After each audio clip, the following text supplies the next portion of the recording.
Juan Guaidó es un héroe. El autoproclamado presidente de Venezuela, Juan Guaidó, aparece en 6 fotografías junto a miembros de la organización narcoparamilitar Los Rastrojos, que opera en la frontera colombo-venezolana en norte de Santander.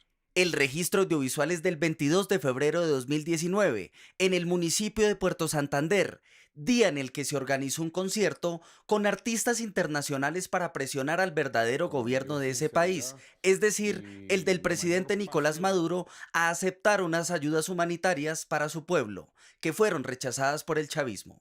El congresista venezolano cruzó la frontera ilegalmente ese 22 de febrero, presuntamente con la aquiescencia de los paramilitares que lo abrazaron. En la primera, Juan Guaidó sonríe junto a Albeiro Lobo Quintero, conocido con el alias de Brother, quien recientemente se entregó al ejército colombiano y es procesado por concierto para delinquir. El Brother tiene lo que sería un arma colgada al cinto. En la siguiente imagen, Guaidó le da un espaldarazo a John Jairo Durán Contreras, alias El Menor, otro paramilitar de esa organización ilegal que fue capturado en junio en Puerto Santander. Una tercera fotografía muestra a Guaidó con Argenis Vaca, encargado de las finanzas de Los Rastrojos. En otra fotografía está con Hernando Iván Pozo, alias Nandito, y en 2 imágenes más está junto a Jonathan Orlando Zambrano García, el principal contrabandista de gasolina de la organización narcoparamilitar que incluso transportó al líder político venezolano. Hoy en Revelados nos acompaña Wilfredo Cañizares, quien es presidente de la Fundación Progresar, una ONG de derechos humanos en Cúcuta que ha denunciado la violencia de los últimos años en la frontera colombo-venezolana. Y precisamente es quien realizó la investigación que prueba los nexos entre el diputado venezolano Juan Guaidó y la organización narcoparamilitar Los Rastrojos, quienes le permitieron el ingreso a territorio colombiano ese 23 de febrero de este año. Gracias, Julián, con mucho gusto, muchas gracias por la invitación.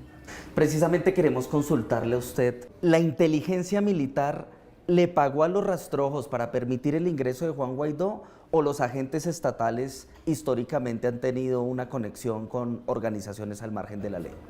Bueno, nosotros hemos denunciado de manera reiterada la convivencia que existe de la fuerza pública con distintos actores criminales como el contrabando, el gran contrabando, como el narcotráfico y como estas estructuras armadas. Yo creo, Julián, que de los grandes problemas que tenemos nosotros en la frontera es el tema de la corrupción. Ahí, por supuesto, se mueven miles de millones de pesos diarios. Solamente el tema de la coca, por ejemplo, las 34.000 hectáreas de hoja de coca que se producen en el Catatumbo producen alrededor de 190.000 kilos de coca al año. Y una de las rutas de salida de parte de esa pasta de coca es por ahí, por Puerto Santander. Entonces aquí estamos hablando de unos negocios de unas dimensiones enormes que ha llevado a que nosotros incluso le planteemos al gobierno nacional en distintos escenarios la necesidad de una intervención a las autoridades locales. ¿Cómo estableció usted que Juan Guaidó ingresó a territorio colombiano? Nosotros comenzamos a tener información incluso más grave de lo que ocurrió luego. Nosotros teníamos información que habían grupos armados, nosotros teníamos información que habían exmilitares venezolanos organizados y armados, nosotros teníamos información que estaba llegando gente de Medellín y de Caracas armada para generar caos y violencia en la zona, en la frontera. En medio de esto, nosotros nos enteramos porque alguna gente nos llama a decirnos que Los Rastrojos habían impuesto un toque de queda y que no estaban permitiendo a algunas familias salir y que algunas familias no habían alcanzado a mercar y que había problemas para que esta familia pudiera comer. Luego, cuando aparece Guaidó, para nosotros no fue una sorpresa porque sabíamos que Guaidó iba a llegar y que iba a entrar por algún lado. Nosotros jamás nos imaginamos que la ruta escogida por el señor Guaidó y su comitiva de miembros de la oposición iba a ser por Puerto Santander, porque nosotros hemos denunciado muchas veces que Puerto Santander es tal vez uno de los municipios de Colombia en donde Los Rastrojos o una estructura armada criminal tiene mayor control.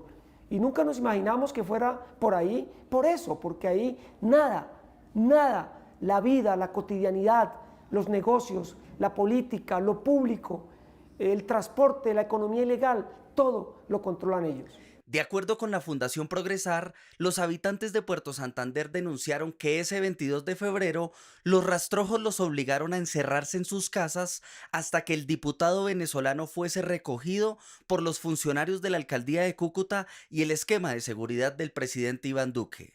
El toque de queda fue por 24 horas. Esto significa, como lo planteó el analista Ariel Ávila en El País de España, que la frontera está controlada por criminales asociados al poder político regional y nacional. Todo indica que eso se coordinó desde el gobierno colombiano. Nosotros creemos que no es posible que todo eso se haya organizado desde la comisión, la comitiva del señor Guaidó. Y eso se coordinó con antelación. Ahí no es posible llegar y coordinar eso. Eso no es posible. Ahí eso debió haber habido conversaciones antes, debió haber habido contactos y acuerdos. La ruta fue diseñada. Nosotros estamos convencidos que esa ruta fue específicamente diseñada por cómo se dio todo. A Guaidó lo esperan en la cancha de fútbol del corregimiento Agua Clara, lo esperan 1 kilómetro antes en el puente sobre el río Pamplonita, y del puente del río Pamplonita a la frontera de la orilla del río Guaramito hay casi 5 kilómetros. Ningún agente del gobierno, ningún miembro del gobierno nacional, ningún miembro de las autoridades fueron a recogerlo a la orilla del río La Grita, en territorio colombiano. Lo esperaron 5 kilómetros después. Ellos sabían lo que estaban haciendo, sabían lo que estaba pasando en la zona, y quien organizó ese operativo de ingreso ilegal del señor Guaidó a Colombia conocía perfectamente lo que estaba haciendo. Luego de la revelación que usted hizo de estas fotografías, ha ocurrido una masacre en la cual están asesinando tanto a familiares como a algunos personajes que fueron fotografiados con Guaidó. ¿Cómo se está desarrollando esta masacre en norte de Santander? La masacre de anoche, el asesinato de los familiares de Nandito, que es una de las personas, es la tercera fotografía en la que aparece con Guaidó, es una respuesta a eso que está ocurriendo internamente.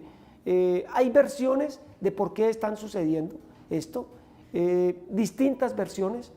Nandito tiene una característica, y es que Nandito era quien descuartizaba a las personas en la casa de pique que tenía Necoclí a orillas del río La Grita, que nosotros pusimos en conocimiento del Procurador General en marzo, de manera personal, en una reunión que tuvimos defensores de derechos humanos en Cúcuta con él, y lo único que le pedimos fue eso, que interviniera, porque había una casa de pique funcionando ahí, en donde estaban descuartizando personas y arrojándolas al río La Grita.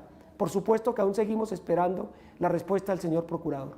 Pero ¿se podría afirmar que existe un plan para intimidar, asesinar a las personas que pudieran confirmar una asociación entre Guaidó e incluso el gobierno colombiano con esta banda paramilitar? Es posible. Es posible. Hay otras fotos con otros rastrojos.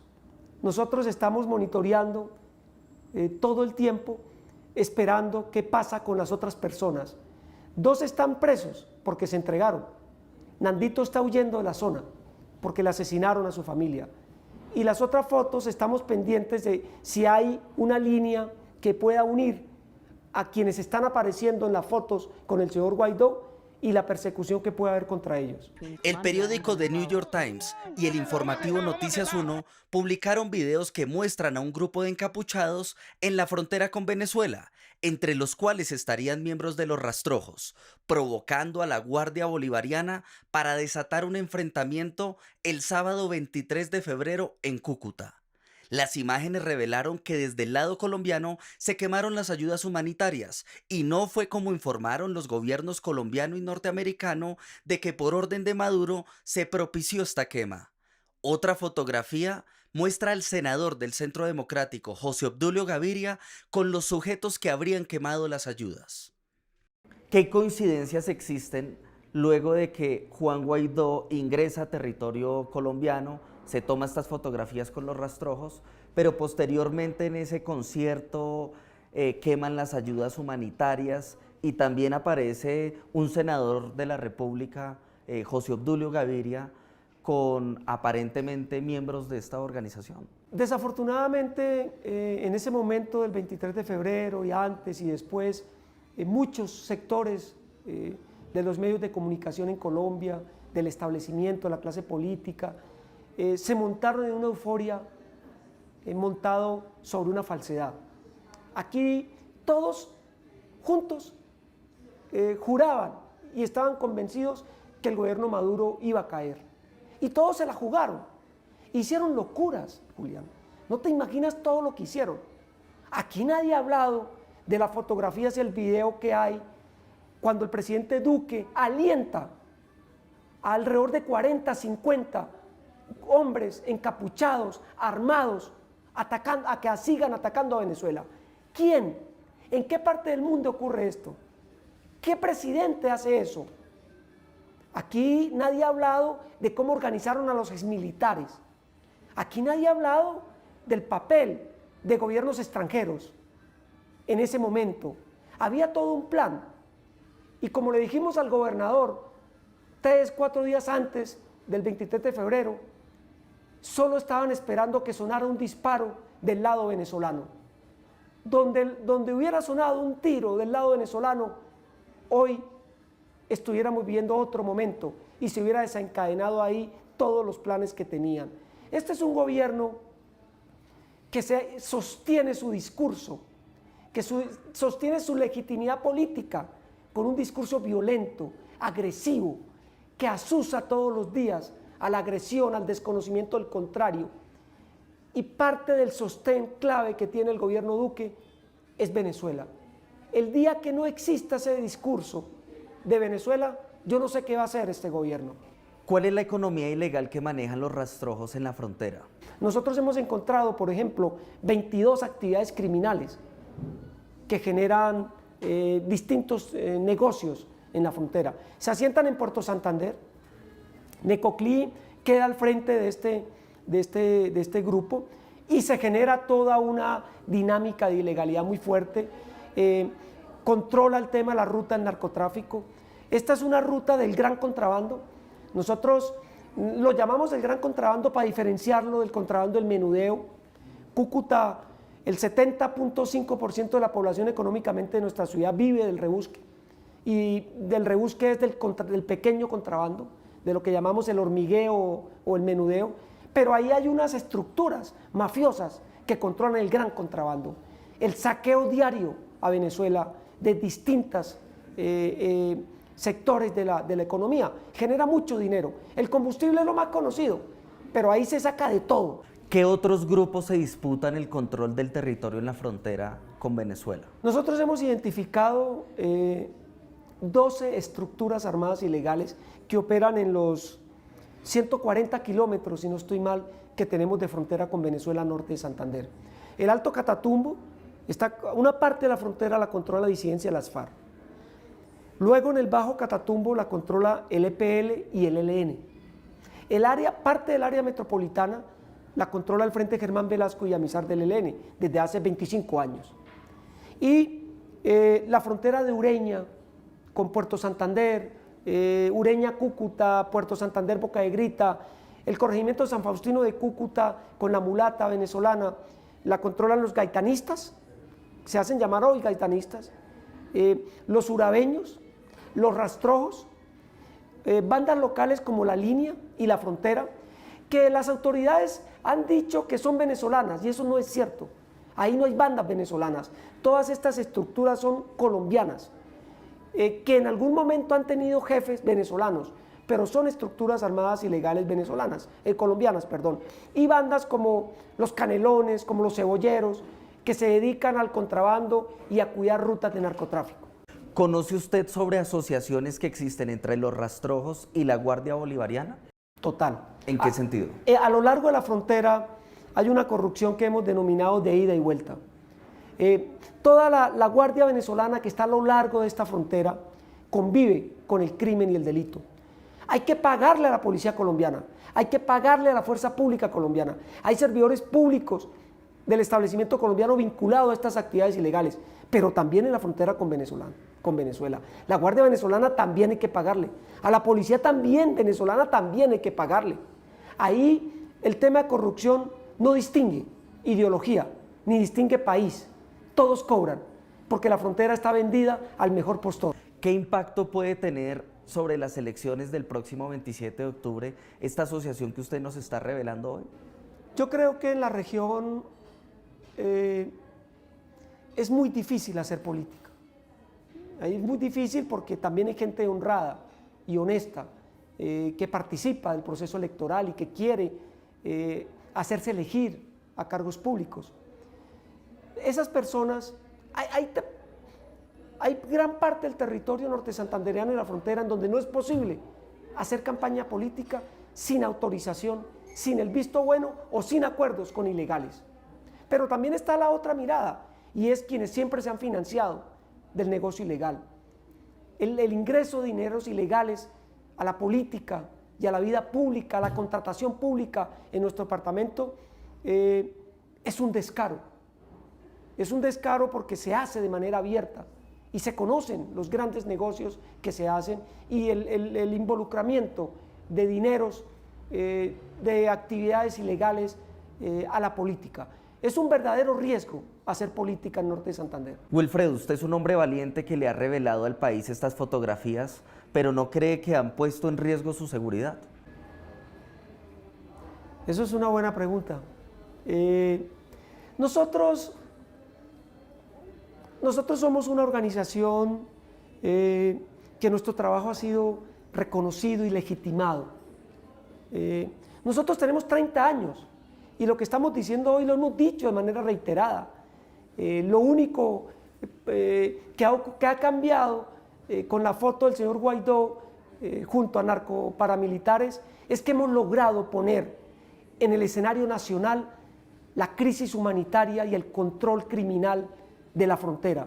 Pero esto lo hacemos, y lo hacemos todos los días, y tenemos dificultades de amenaza, intimidación, de señalamientos, de desconfianzas de autoridades, de dificultades para hacer nuestro trabajo. Pero somos una organización que somos unos sobrevivientes a la persecución institucional, estatal, que vivimos en el gobierno del presidente Uribe, pero también a la persecución de las guerrillas, a la persecución de grupos paramilitares, a la persecución de esa clase política criminal que se asocia con criminales para mantenerse en el poder y sostener los grandes negocios que tienen.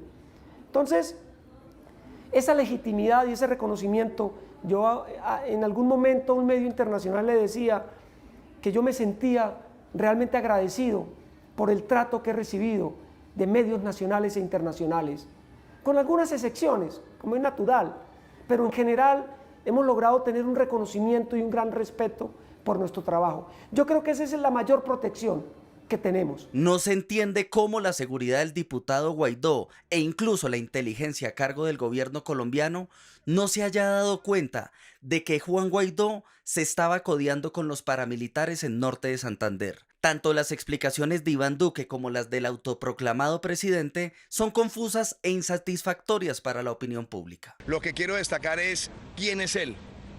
Él es un titán, él es un héroe que está luchando por la democracia de su país. Un hombre que ha tenido la gallardía y los arrestos de enfrentar a un dictador que le ha perseguido a su familia, que le ha perseguido a su esposa, que ha tratado de afectar psicológicamente a todos los miembros de su equipo, que ha llevado a muchos ciudadanos a la cárcel por defender la democracia. Juan Guaidó es realmente un héroe de la democracia. Guaidó dice que él no le pide su identificación a nadie y que por ser figura pública las personas se le acercan a pedir fotos. Además, dijo que era un plan coordinado por Nicolás Maduro para desprestigiarlo, pero los hechos dicen otra cosa. Ahora la pregunta es para ustedes. ¿Qué opinión les merece las respuestas de Juan Guaidó y del gobierno colombiano sobre la aparición de las fotografías con los rastrojos? Deja tu comentario en nuestro canal de YouTube Revelados, el primer programa de periodismo investigativo en la web.